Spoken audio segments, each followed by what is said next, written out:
Hey guys, Dan here, and this is Dan Reviews It. Dan Does Disney, looking at 1958's White Wilderness. Our buddy Tim is over Zoom. Hello, Tim. Hi, everybody. And this time we don't have a DVD to hold up for anyone because White Wilderness is available on the long out of print True Life Adventures, but this is the only one of the True Life Adventures that is not on Disney Plus. That's correct. We're definitely Amazon Prime. Yes, we paid the $4 rental fee to check this out on Amazon Prime. It is available on that DVD box set, but that's so long out of print that who has time for that? But all of the True Life Adventures, if you don't have Disney Plus, are available to rent on Amazon Prime. But this one almost pretty much exclusively for renting on Amazon Prime. So we're going to talk a little bit about this movie before we really launch into what's going on with it. But it is one of the big controversial Disney movies, maybe not up there with Song of the South, but certainly this one has a whole slew of controversy behind it that wasn't really discovered until like the 80s, I guess. Tim, did you look a little bit into the whole it was debate? 1982 is when it was like they made this documentary called The Fifth Estate up in Canada, and it sort of like revealed everything. So I guess we can get into that as we move forward. But at the time, it was a pretty big hit. Won Best Documentary Feature at the Oscars, which was the third and last of the True Life Adventures to do that. It was also nominated for Best Score for Drama or Comedy. Did you know, Tim, they had two separate score categories? They had two scores and then the song category back in the day. I did not know that. Yeah, I didn't either. They had best drama or comedy score, and then they had best score for a musical, because I guess they did so many musicals back then that it needed its own category, which I guess makes sense. But then they also had the best song category too. But anyway, this was nominated for best score, lost to Old Man and the Sea, which I don't know the movie version of that, but of course I know the classic book. So this was re-released then in 1972, first put on video in 1985 on VHS and Laserdisc. And then, like I mentioned, in 2006, you had the True Life Adventures Disney Legacy Collection that has all of them. And I think it had all the shorts on there as well, the documentary shorts that Walt did. So this movie took 3 years to film with 9 different cameramen. I'm not sure if any of the ones from previous True Life Adventures were used, but I assume that he sort of cycled through a lot of those, like he did with his actors, I guess. And so, like we mentioned, in 1982, there was this big expose done from a Canadian news show entitled The Fifth Estate. It ran a segment called Cruel Camera, which, by the way, you can watch the full Cruel Camera segment on YouTube, and we can put a link to that in the description. I just discovered that today, so I didn't go through the whole thing, but I read a few articles, and they all basically said the same thing that this movie talked about. Should we talk about that up front, Tim, or should we wait until we get to the Lemmings part of the synopsis? Whatever you want to do. We can do it now, or we can leave people hanging until halfway through the synopsis. Well, I guess we usually talk about background up front, but I mean, I think that's sort of the basis of the background. But I feel like once you sort of talk about the Lemmings part of the movie, which is about halfway in, I guess maybe we'll sort of delve off into talking about the Lemmings specifically. But other than that, I mean, that's really all I have about the background of this movie. Other than the controversy, there really isn't much out there to be talked about. So, Tim, let's hear about what this one brings us in the True Life Adventure world, the White Wilderness. Well, I also want to point out that it did win that Golden Bear at the Berlin Film Festival in 59. They've won every year for like 5 years. They won that stupid Golden Bear. It must be a big deal, I guess. I guess, but this one I had it as well. So the White Wilderness, journey into the Arctic tundra where wildlife struggles to survive in the cold and harsh environment. On our adventure, we'll learn about polar bears, walruses, lemmings, musk ox, and much more that call the White Wilderness their home. So we start with our favorite, the magic paintbrush, and Our best friend. It paints the basically the earth and shows us where the Arctic tundra is and how it was much more widespread, the Ice Age and prehistoric times, and it actually, I think, probably has the best magic paintbrush of all these that we have. It's like painting the cave drawings. I thought that was actually really done well. It talks about how a lot of the prehistoric animals had to adapt, and then some of them are extinct now, like the woolly mammoth, and things like that. Until the movie Ice Age, I thought woolly mammoths were like made up. I you know me and my animals, Tim. I'm learning so much from these Disney documentaries, but because I didn't watch this one as a kid, I thought for some reason woolly mammoths were like dragons or something. I thought they were made up. I don't know. Have you never been to I feel like there's a skeleton of woolly mammoths somewhere, like either one of the museums in DC. I feel like there is. I guess there probably is. There may be at the Franklin Institute too in Philly. I don't know. Yeah. But when Ice Age came out, I was like, oh yeah, I guess these things did exist. Yeah. But now, if I had seen White Wilderness, I would have known all about it. Yeah. So we transition from the Ice Age and the cave drawings into the current Arctic tundra, which is a bunch of glaciers and ice-covered landscapes. We talk about how March, the sun rises, and then we have the thaw, which means ice melts.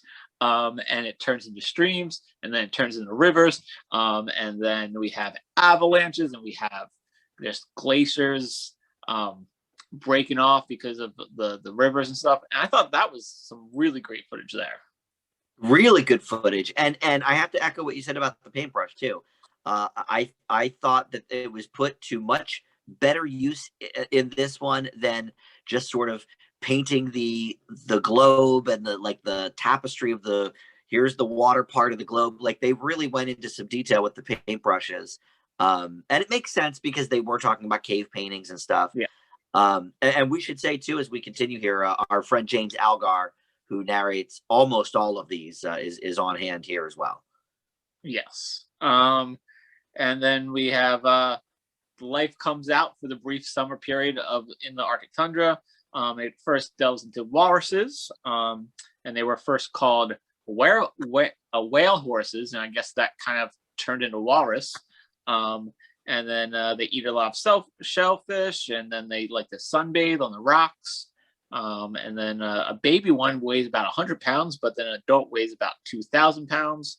And I feel like this is where they try to introduce a lot of the humor one-liners. And then yeah, and there isn't a ton of that here. I don't think throughout. There's a little bit like when the polar bears are like, the one on top of the mountain is like Peg and the other one with the snow. It's like kind of cutesy, but yeah, compared to some of the other ones, I feel like the score to this is a little more serious and the jokes are more at a minimum. Yeah. And then we talk about polar bears, and they are basically the king of the Arctic. And they also are the mortal enemy of the walrus. We see what happens when the polar bear gets even close to the walruses. They just it's like a mass exodus from the sunbathing rocks.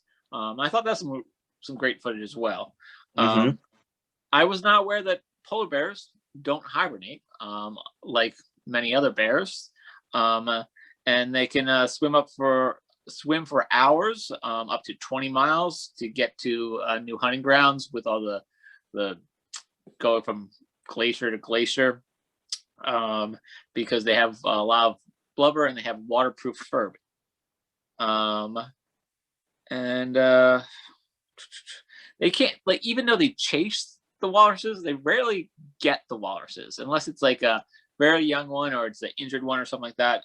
But I feel like he's just like, I'm gonna chase you. I'm gonna see you guys all run to the water, and then I'm gonna go like hunt a seal or something like that. Yeah, then he kind of gave up. Yeah. The female does hibernate while expecting cubs, and then we have the two cubs, which are very cute. They nurse and stay warm in the mother's fur while she sleeps, and then they go off and explore. Then we see a ring seal for a brief second. The pup is like, when it's a pup, it has white fur and it's camouflage, and then it struggles on land. And but when it gets in that water, it is very agile, and we see what happens when the polar bear cubs try to chase it and just can't get it. That was a cute part. Yeah, it was very cute. We talk about white whales, the beluga whale, for like a half a second. Basically, they're related to dolphins, and they like to swim in beautiful formations as found. And then here we go. We get into the lemmings. So the lemming is a mousy little rodent that lives in many places in the Arctic. No, wait, before you continue, let me ask you this. Did you read about the controversy before watching the film? No. Okay. One, I knew there was controversy before watching the film. So I knew why. I knew it was based off the lemming sequence, but I didn't read detailed into it before watching the film. Okay. So, I had heard about the controversy, I guess really from the old Film Fanatics buddy Justin had mentioned it when we were saying, oh yeah, we're going to be doing all the documentaries. He was like, oh, White Wilderness. And I had not really heard about the controversy. I didn't know much about it. But, you know, I like to sort of watch the movie and sort of look up, you know, the background as I'm watching so I can follow along like scene by scene or whatever, whenever we do these. And so when you look up background of this movie, that is the first and almost only thing that comes up. You know, I'm looking mainly when I get ready for the movie to see, you know, what was the budget? How much did it make? What were the DVD releases? But when I Googled this, it was like nothing but the Lemmings controversy. So I knew about this going in. So when the scenes came up, I was, well aware of like exactly what had transpired and what they said in this documentary from the 80s and this and that. So it was a little hard to watch, I would say. So this is how the movie presents the lemming sequence.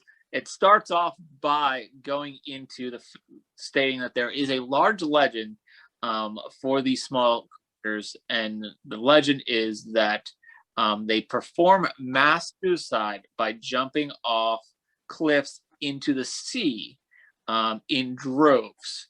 And then they also just say after that the story is both true and false, and we'll get into that later.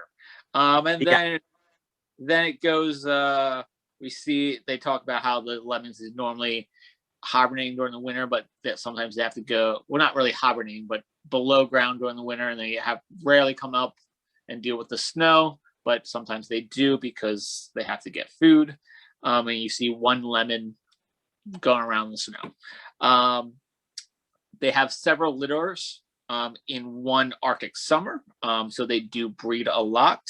Eventually, the snow does thaw, and they run into the same problem they do every year, and that is that the roof leaks because they can't burrow super low into the ground because the ground's super hard. And this was all very cute, these parts. Yeah, these were very cute. Great shots of baby lemmings and stuff like that. They go to the surface when all the snow's gone, and they interact with snowshoe rabbits, and then like a ptarmigan or something like that. It's a bird. And then they talk about migration, and they say every 7 to 10 years the population gets too high, and then they need to get to new feeding grounds. and then basically one starts off, rest follow, and then it's open season for predators. They talks about a jaggerbird, and then the jaggerbird swoops down, takes out a lemon, and there's actually two birds that play tug of war with a lemming there. And then you see ermine, which is related to a weasel, and that also takes out a lemon. And then we talk about how they keep on moving and they keep going, and they can actually cross streams and lakes. Just keep on moving, and eventually they'll get to a cliff, and then they'll jump off into the ocean, and they think that that's also a lake and a river, and they keep swimming, and then they eventually give up and die. And that's how it is presented. But then they also say, but not all is lost. Not all of them did it. Some of them survived, blah, blah, blah. And they'll have to do it again in 7 to 10 years. Mm-hmm. So, not many, though. It reminded me of my favorite movie, Tim, the Titanic, where there was just a bunch of people floating in the water and the water was freezing. Like when they, obviously Titanic came decades after this movie, the movie Titanic, of course, not the actual ship, but just when they pulled out and we saw all the lemmings like mostly dead in that water, I just thought, oh my God, this is like did James Cameron watch this scene and pull from Titanic? Yeah. So that is not true. They do not commute suicide. And as near as I can tell, the whole bit about it being a legend didn't actually exist before this movie. I couldn't find any information about that as well, but yeah, I don't think they just made this up completely. They had somewhere along the line, some bit of information how to be cross their chest and be like, oh wait, look, lemmings swimming. So maybe it was a legend at first, and then the controversy of this movie usurped any sort of combination of like the tall tale or whatever. Oh no, Disney did that. Like I looked on Snopes, which had a big article about it. A few of my Disney historical websites, whatever. So what they did basically in this movie that they uncovered, they talked to good old Roy E. Disney, who is the nephew of Walt, the son of Roy Disney, and he worked on a lot of these true life adventures. The nephew did. So we've talked, you and I, Tim, about some of the staging in a couple of these movies. A lot with Perry. Seems to be not the earlier ones, but yeah, Perry definitely. But most of the earlier ones we discussed seemed to be legitimately, and everything I read sort of corroborated this, that they were really doing, the things where they were staying. This wasn't even in the Arctic, for one thing. It was filmed in Calgary, in Canada, and they bought lemmings from these local kids for $0.25 each. And these particular ones they used in the film weren't even migratory, so they had to make it look like they were migrating. So they built this set, much like they did for Perry, I guess, put the lemmings on a record player, and just cut the scenes together over and over of them going around and around on this turntable. And so then when it came time for them to jump, they just pushed him in the river, goodbye, and they caused the mass suicide themselves, which I guess would be mass genocide of these lemmings. And I mean, in Perry, they made up a couple of things in terms of like where they were filming. They built the set in the old plant or whatever, the smelting plant. But here they just not only created the environment, but then they did the thing that they're supposed to be naturally doing, according to the movie. So yeah, that's what we'll find out, if you watch this Cruel Camera documentary. Yeah, and just to clarify, the polar bears, the walruses, everything else that we talked about, that was actually filmed in Alberta, Canada, in the Arctic tundra. But in that area, there are no lemmings in the area that they're filming in Alberta, Canada. But there are many different species of lemons in Canada that live in the Arctic. So they decided that to get the lemmings, they did make a stage in Calgary, and then it wasn't even the ocean that they were going into. It was The Bow River. The Bow River in downtown Calgary. Mm-hmm. And the species that they were using for the scene, they are not migratory. They did not migrate. But so when I looked up, I was like trying to figure out if anything about lemmings could be construed to, do they commit suicide? I found an article saying about how they are, when population does get high, they can disperse, maybe not migrate, but disperse a little bit, and lemmings can swim. And they can swim over lakes and stuff like that. And sometimes, like everything happens, sometimes they might drown, but that's not suicide. That's just sometimes some lemmings drown. So maybe there was like a story, like maybe like they found 5 lemons in a lake or something like that. Like, oh look, it was like this. It was just like a snowball. I don't know. I imagine. But, like, why are they like making up this whole thing when so much of these true life adventures has been genuinely like educational? And you and I have even said this, that most of the stuff in these movies you could apply to today. You could have a kid watch this in 2021 and really, because animals are animals and nature is nature, most of these things still apply, are still true. And some of the shots are still great. I just, why, after this rich history of like these great true life adventures, and everything I read said that Walt probably had no idea this was going on because he was focused on many other projects at the time, including, Disneyland had just opened up a few years earlier or whatever.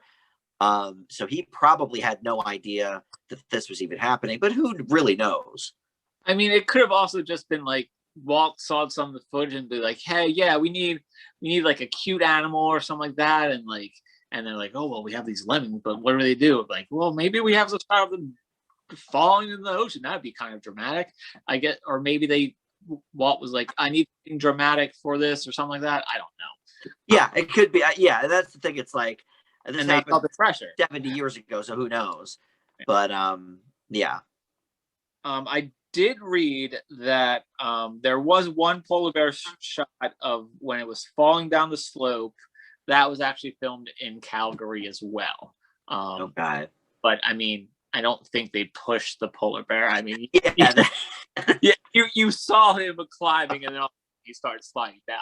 Like, there wasn't a guy up there in a white jumpsuit just like push him or anything like that. Yeah, that seems a little more genuine. And also, I will point out that because I knew about this story before I hit play, they do say up front, like, I don't know if it says like portions were shot in Canada, but it does say like, oh, and thank you for, the Calgary, whatever. So it there is a little bit up front that does indicate some of this was shot in Calgary. Not that it was made up with the lemmings, but that some of it was shot in that place.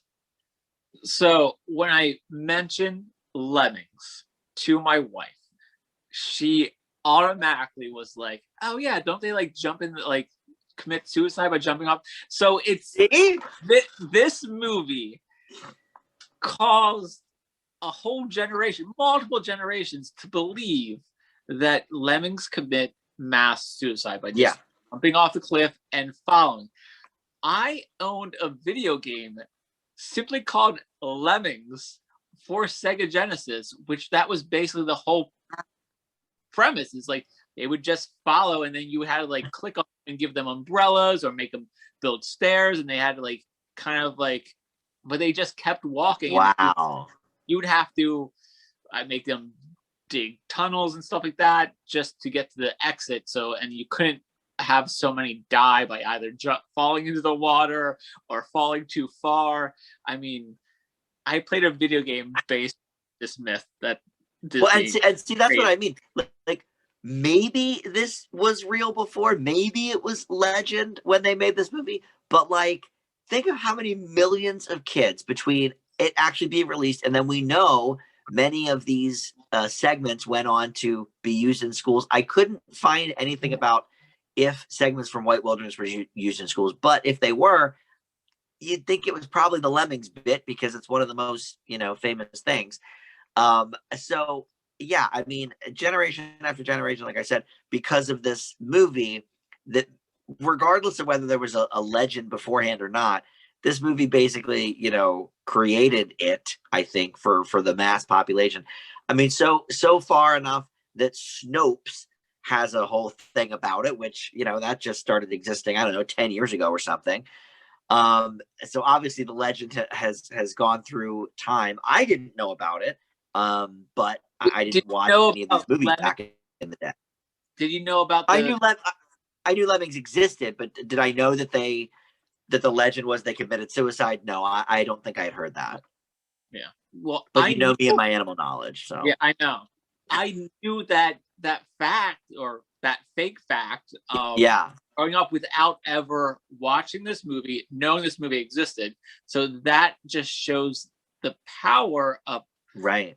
of cinema and movies and something being shown as true and then everybody believing it and then just word of mouth, I guess. Yeah. I wonder how many to bring it back to the Titanic. I wonder how many people think Jack and Rose were real people on the Titanic because there were a lot of real people like Unsinkable Molly Brown and stuff that were in that movie. I wonder if you asked 100 people, how many of them would say yes, Jack and Rose were real people. I don't know. I mean, you thought Giant Tremaine was real last week, so I mean, it's possible that a lot of people did. I did. Yes, I did. Um, Yeah, that's true. All Now, right, so one what last thing happens about after the the Lemmings. Lemmings? There's still Yeah, like 40 minutes of the movie. yeah. But one last thing about the Lemmings. Yeah. Do you think that when that shot of dead lemming bodies floating on the water, do you think they were all dead lemmings, or do they have like just like fake dead lemmings floating out there? They seemed to be mostly dead, Tim. So I'm gonna say They could have just been balls of fur floating on the water as well. Or yeah. I mean, I guess we didn't see any like super close up shots at that point. yeah. Do you I think don't know. That's a good question. do you think they were humane enough to like push them off the cliff, have them swim in the water, and then collect them, and then have fake dead bodies out there?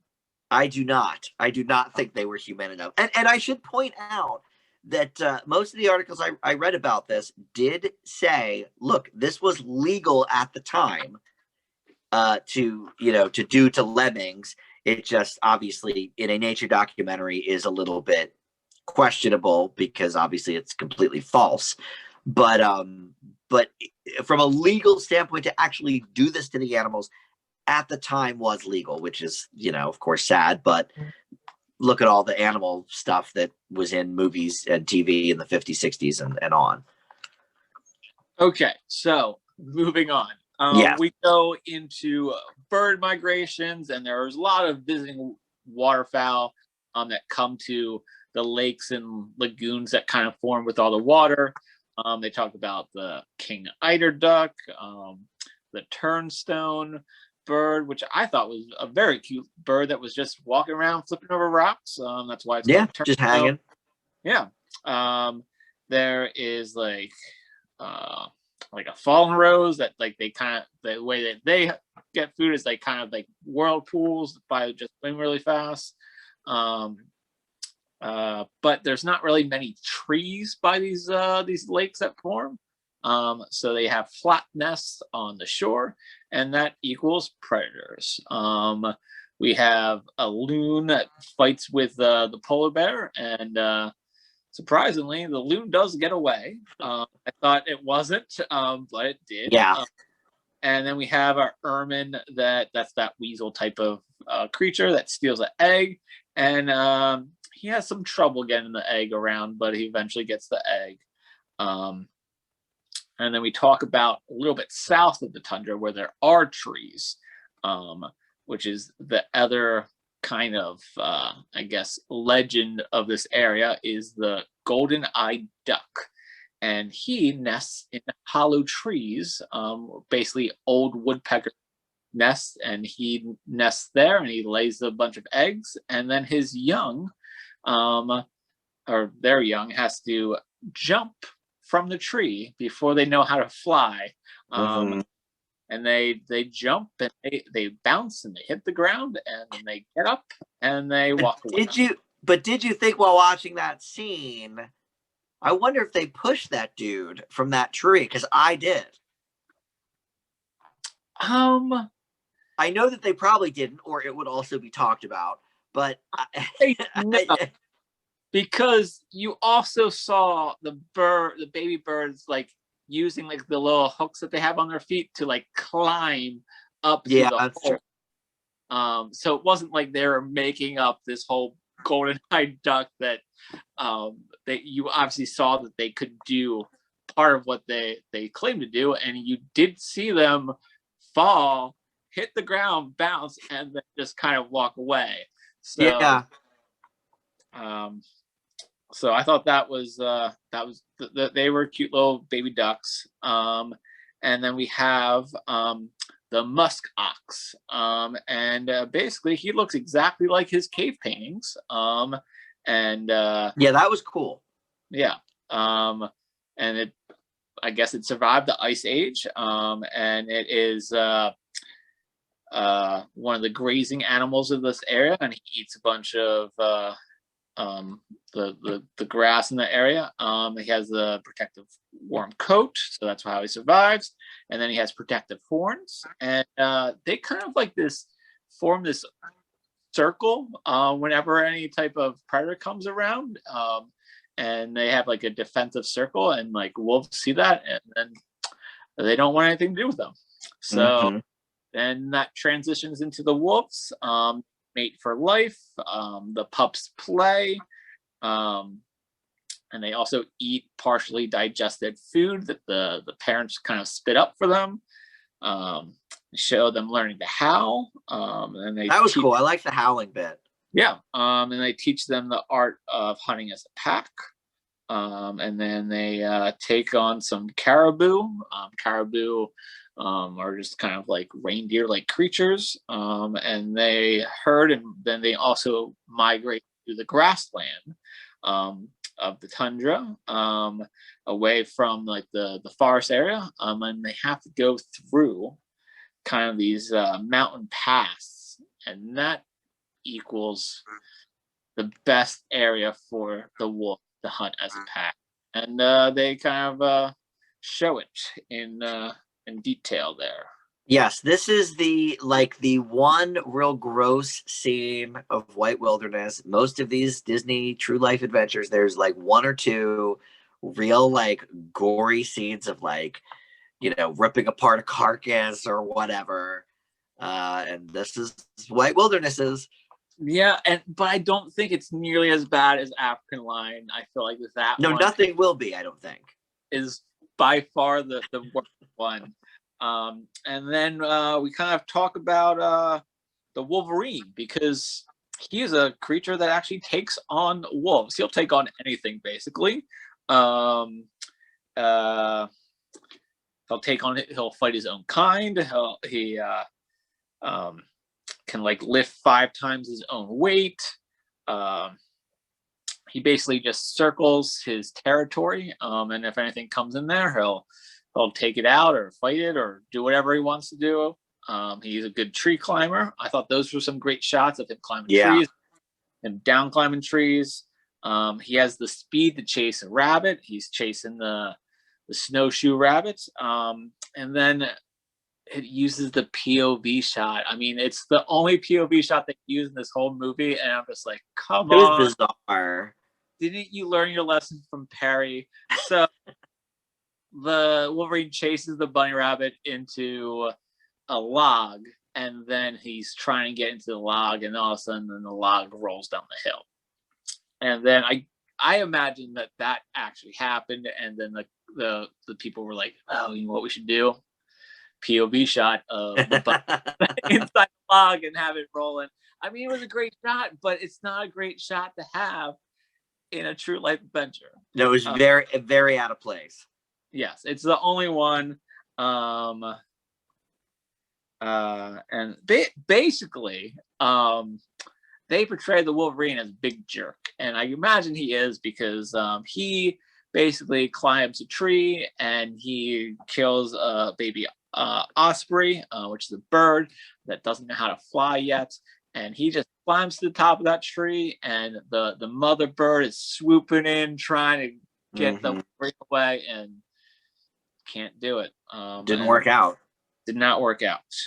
And then we transitioned into winter and talk about the polar bear for a little bit. And basically, he is still king, and he still reigns the Arctic even in winter. The caribou return to the forest.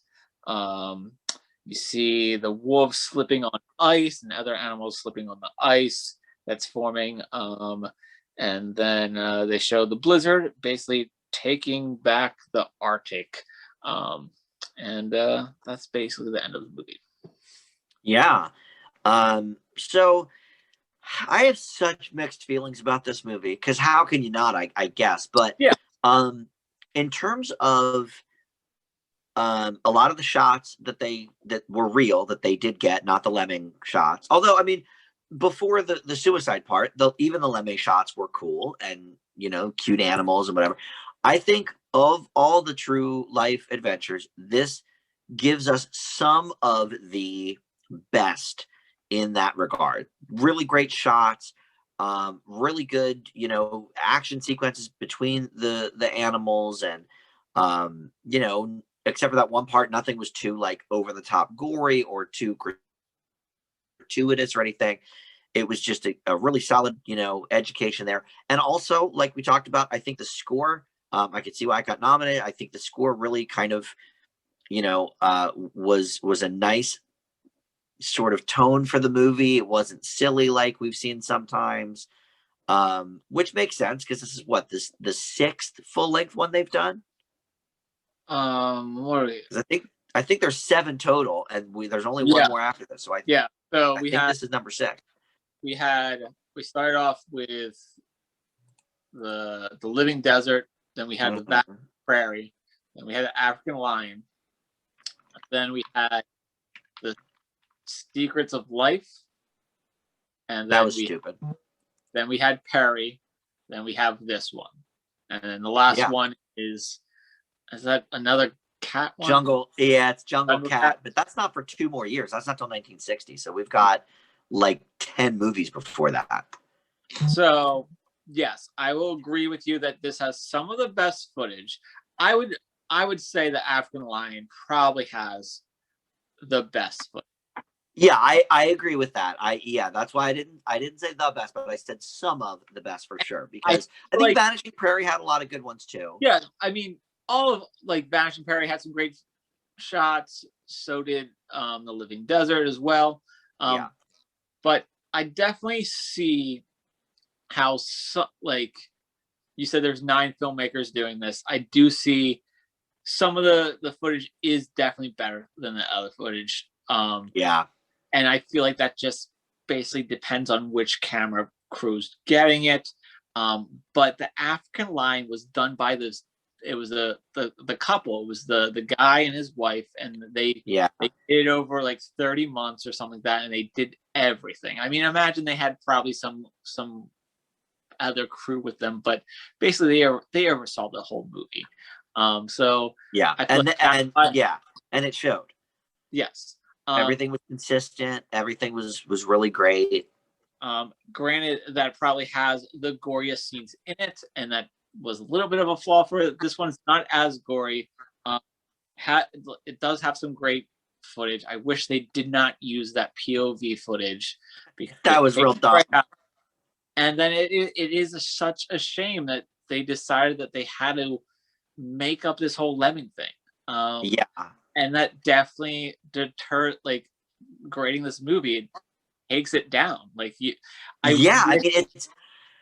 I really debate. I'm definitely curious to hear like what kind of grade you think it deserves, because I feel like there's so much of it that's good and solid, and then there's a 4 or 5 minute segment where it's just completely fabricated. And even if they had that part in there with the mass suicide, it's still bad. But to not even film it in the actual Arctic is I think also bad. Yeah.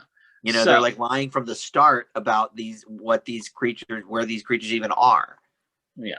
So if I watched this movie, didn't know anything about that, I think I probably would have given it like an A minus.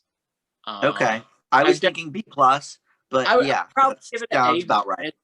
Basically, like you said, the footage is really great.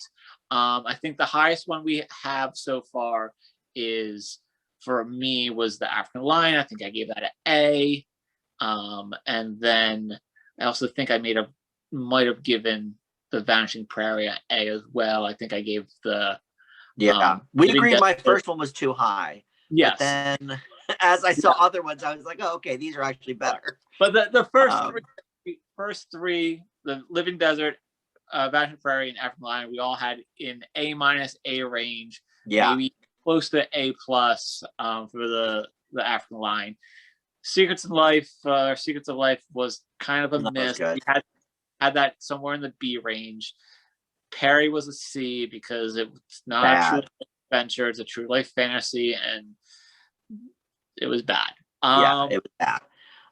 But this one, I still, even if the lemming stuff was real, I think it's still not quite as high up as some of those OG ones.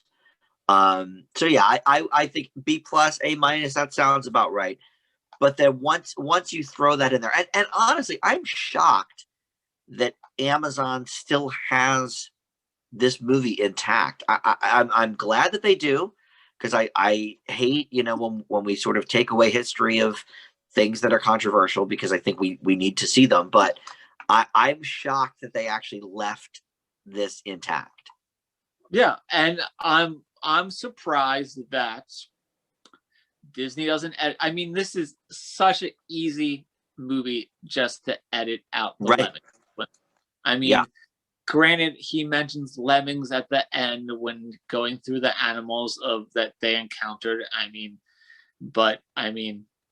think that's easy to edit around too, though, because it's a voiceover. Yeah, I guess so. But I feel like that, I also agree that editing art is a thing, but like, it's a documentary for educational purposes. Right. I feel like they could get away with editing it, cutting out the lemmings, putting in a disclaimer in the beginning saying, hey, there was a part in this movie that was not educated and made up, and it has been removed from the movie. Here is the rest of the movie as presented with the one sequence. And if they did that, they could even put it on Disney Plus, because I have to imagine that's the reason why it's not on Disney Plus. I feel that's what I was gonna do. That's why it's not on Disney Plus. Take out the lemming sequence, put a disclaimer in it, and say it has been edited from its original content, because the filmmakers at the time was not depicting true life. Yeah, because there it is. We watched a movie that had a scene taken out of it. We watched I forget which one it was, but it was a compilation, and it was what? Yes, we had to find that scene on YouTube. Didn't we, as a standalone scene? Yeah. And it was like it was the play off the Hatfields and the McCoys, because there was too much gun violence or something like that. Was that I forget which one that was. It might have been Melody Time. They were all the same, but or Fun and Fancy Free or whatever. But yeah, I forgot all about that. Yeah, that would be very easy to do this. And that the scene with the lemmings is about 11 or 12 minutes. This movie is 72 minutes. So you take that part out, it's a cool hour. done. Yeah. So with it intact, I can't give it higher than I think a C. It is a shame to give it that grade because all the Yeah. great footage, but I believe I have to agree with you. Yeah. It such a It's just a bad, shame. it's a shame, and it's such a faux pas to just make up shit for your true life Yeah. adventure, and you just can't make it up and film it not in the right area, and it's very cruel to these animals. Like Yeah, it's hard to watch.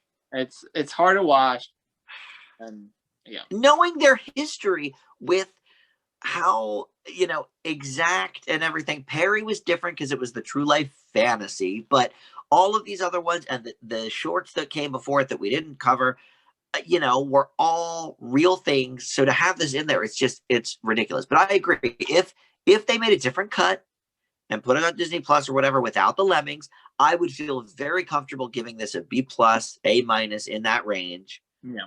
But we can't give it a positive grade with this intact. No. Yeah. And I feel like the only thing that we talked about in the past ones where it was somewhat fabricated or something like that, besides Perry, because we already talked about that, is like adding rain or something like that in. Yeah. Like, and I'm a little more okay with that when you're, adding some element that you don't have on hand to see how they react or whatever. But still, yeah, like they weren't forcing the animals what to do in the rain. They were animals that actually were native to that area. right. Yeah, I think that's a lot more minor. I agree. Yeah.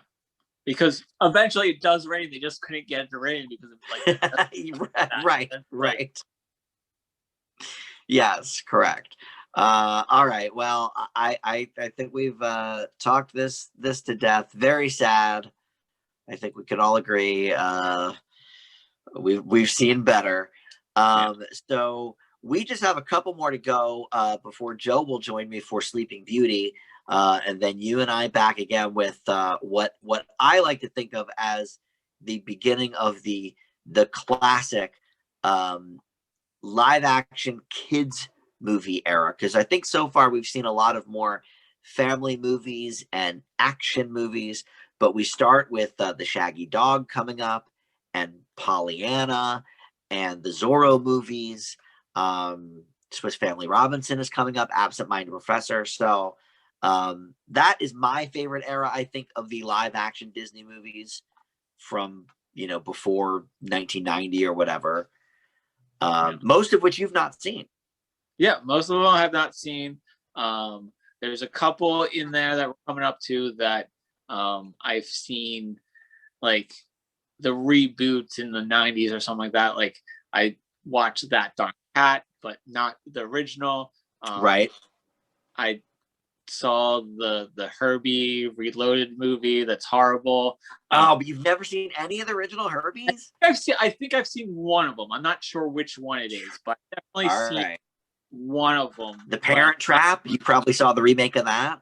Saw the remake of Parent Trap. Saw the remake of Freaky Friday. All right, they're all coming up in the big 60s. My favorite era, and that's when we meet the new Disney players, Kurt Russell, young Kurt Russell. We meet him. Don Knotts starts doing a bunch of movies, so we'll get to that all in the next a year or two. I don't know. There's a lot. So as you were saying, we have two more movies before Sleeping Beauty. We were supposed to do The Light in the Forest prior to doing this one, and that's what comes in chronological order. Yes. Well, I'm actually, because we found that Light in the Forest on YouTube, I'm actually going to wait to post this one until after we do Light in the Forest. So we'll have these in chronological order, and then Tonka. And then Tonka, yes. And then Joe and I will do Sleeping Beauty. So and then it's a while before we get to it, but there is one final true life adventure, Jungle Cat from 1960 that we'll cover. Yeah. So all right, well, Tim, this was an interesting one to talk about. I figured it would be. Yeah. Thank you for joining, and we'll see you next time. Bye, everybody.